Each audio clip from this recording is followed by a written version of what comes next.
Today, we're taking a look into the most chaotic, costly, and unbelievable court case in Georgia's history. Right at the center, rapper Young Thug, real name Jeffrey Williams. He was looking at 25 to 40 years in prison, but just walked out with probation. That's right, probation. You might ask yourself, how on earth does that happen? Let's break down the twists, scandals, and the complete courtroom circus that led to this moment. So, this was a RICO case. We're talking racketeering charges, gang affiliations, potential murder accusations, the whole 9 yards. The rapper, whose real name is Jeffrey Lamar Williams, was indicted in 2022 on racketeering charges. The state poured millions of taxpayer dollars and years into this case, all to build a rock-solid conviction against one of the biggest names in rap. But what did they end up with? Not a clear victory, but a spectacle. A messy, explosive courtroom show that was broadcast live for everyone to see. Think multiple judges getting recused, witnesses vanishing or refusing to testify, and shady drug deals happening out in the open. If you tuned in, you probably thought you were watching a TV drama, not a real trial.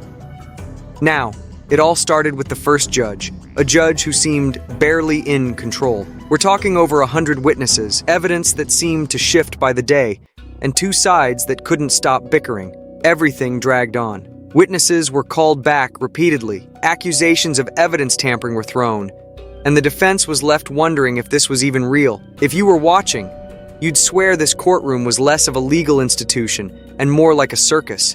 But one of the most unbelievable moments? That would be the ex parte meeting. Picture this, a key witness for the state, one who wanted to plead the fifth and avoid testifying, gets brought into a private meeting with the judge and the prosecution. And guess what? The defense wasn't told. When they found out, they were outraged, accusing the judge and the prosecution of trying to coerce testimony. Young Thug's lawyer, Brian Steele, called out the judge in court, demanding answers. The judge lost it. And Steele? He got thrown into contempt. That's right, the lawyer standing up for a fair trial ended up getting jailed himself. Take Mr. Steele into custody, please. For challenging the system's allegedly shady tactics. But that was just the beginning. The defense argued that the first judge was biased. Eventually, he was recused. But the second judge? She lasted less than 24 hours before recusing herself due to a conflict of interest. Finally, Judge Paige Whitaker was appointed, the third judge on this case. And right from the start, she wasn't playing around. She looked at the complete disaster this trial had become and called out the prosecution for wasting everyone's time. If you can't get this trial together, she told them, I will put an end to it. It was clear to her, as it was to everyone, that this case was spiraling out of control. Now remember, the point of this trial was to prove a massive conspiracy. But what did the prosecution really have? Not much. Witnesses were inconsistent. Evidence was all over the place. And the jury? They looked like they were watching a tragic comedy unfold.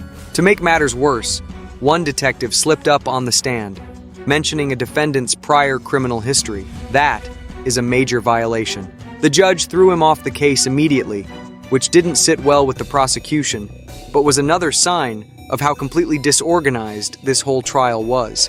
Then came a particularly embarrassing moment for the state.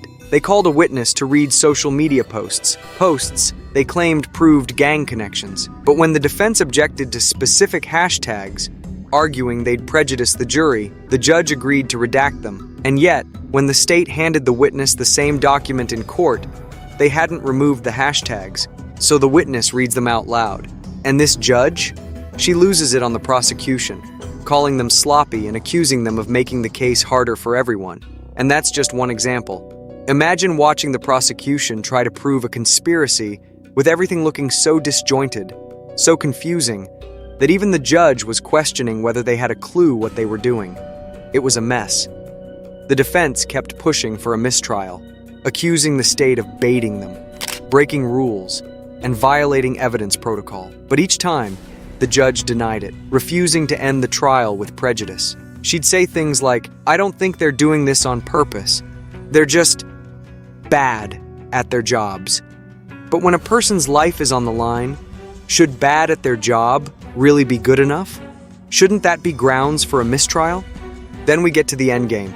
After all this chaos, were down to plea deals. Defendants who were facing multiple murder charges and life sentences started making deals. And here's the kicker. They got 8 years with time served, meaning they're only looking at a few more years at most. Think about it. People allegedly involved in murders are walking away with barely a slap on the wrist compared to what they were facing.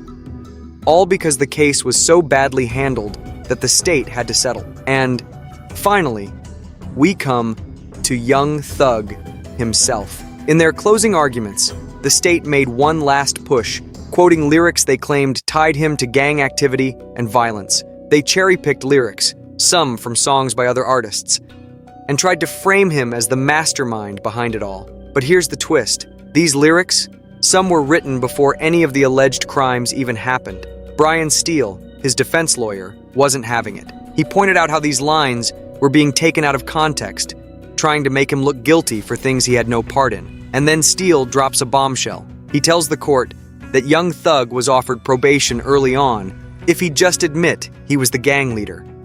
But he refused. He wouldn't confess to being part of a gang he says he wasn't leading.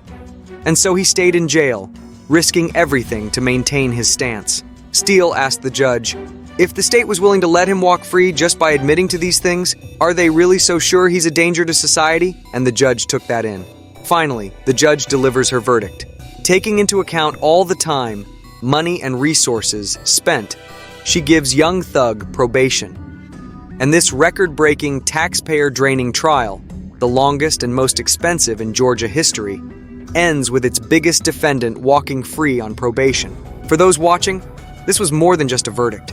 This was a front-row seat to the flaws in the justice system itself. A district attorney's office allegedly throwing ethics out the window, a judge at her wit's end, and defendants stuck in jail for years only to be freed because the prosecution couldn't get their act together. When you see something like this, it's hard not to feel shaken. It's hard not to question if this was ever about justice at all, or if it was just a circus where people's lives were the stakes. Young Thug, once facing decades in prison, is now on probation.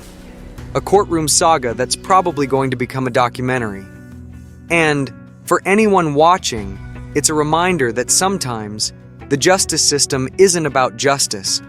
It's about who can make it out the other side.